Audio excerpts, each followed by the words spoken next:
Hey YouTube.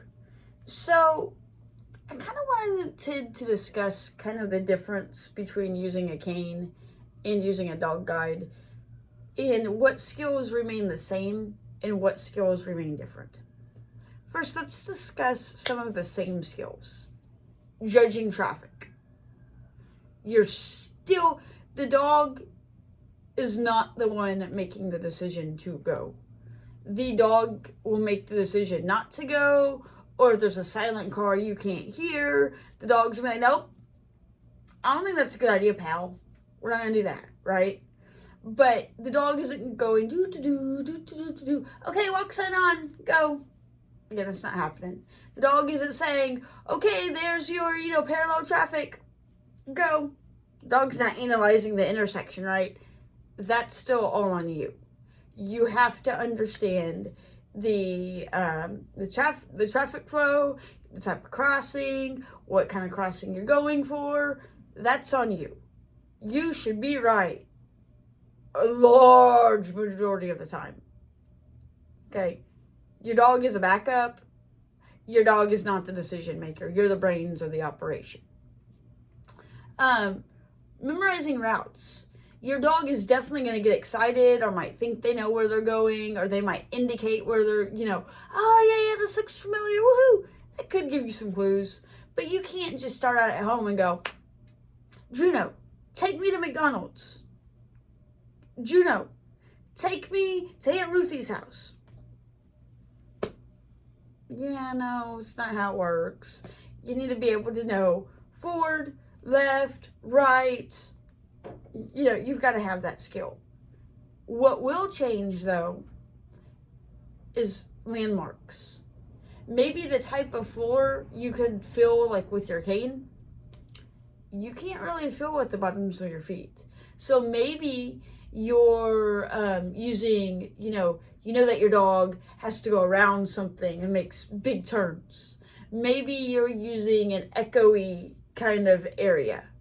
Maybe if you can see shadows, maybe you're using those shadows. Maybe you are just using your general knowledge of distance about how long it feels when you start suggesting left, right, whatever the case may be. Obviously, cane users or dog guide users, you're using those auditory, there's a fountain, there's something making noise, there's always a machine, something making noise. It's the only audible crosswalk in the area, whatever. As a cane user, you might be looking more for that difference in textures. You might stay along the left-hand side until you feel, something.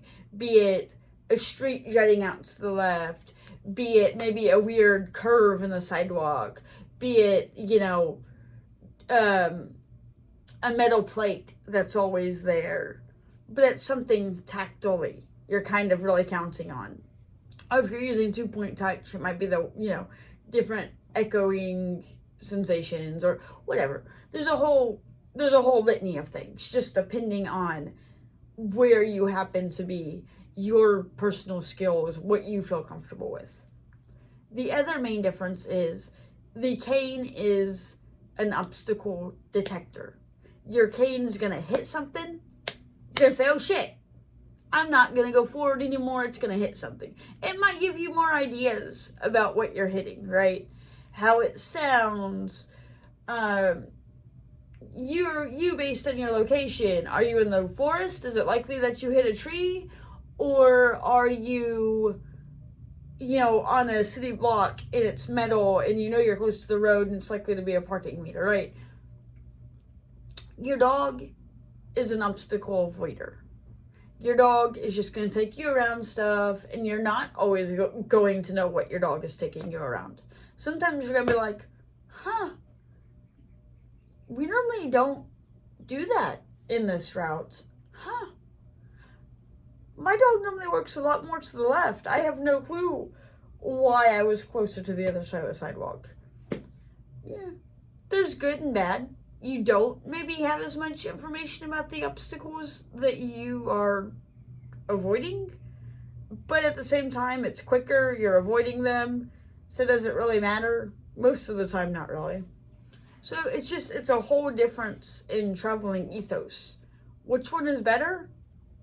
Depends what you're into. Depends what you want. Do you like Ford or Chevy? The Beatles or the Stones? They're both valid choices. It's all down to you and your preferences.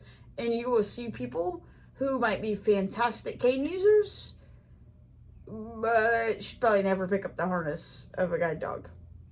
You will see people who are great dog guide users, and you do have to have a certain proficiency at O&M before getting a dog guide, because if you can't do the orientation part, having a dog's not going to help. But you do see people that are much more confident, capable dog guide users, and their cane skills, have either become a bit rusty, or they started off as okay but not great. But with a dog guide, their orientation skills are great, right? So again, it just depends. But yeah, as always, if you have any questions, please feel free to post them down below. And remember, be the type of person your dog thinks you are, and thanks for watching.